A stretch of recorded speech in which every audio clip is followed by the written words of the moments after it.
brothers and sisters. I'm Bishop Charles H. Ellis III, Presiding Bishop of the Pentecostal Assemblies of the world. I'm calling all apostolics.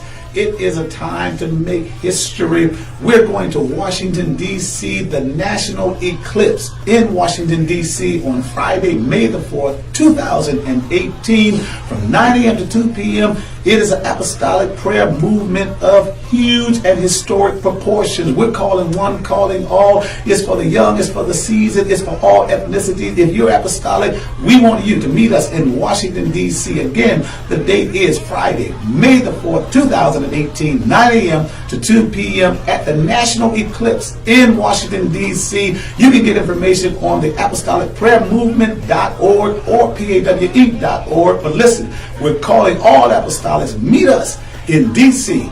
Friday, May the 4th this year. Be blessed.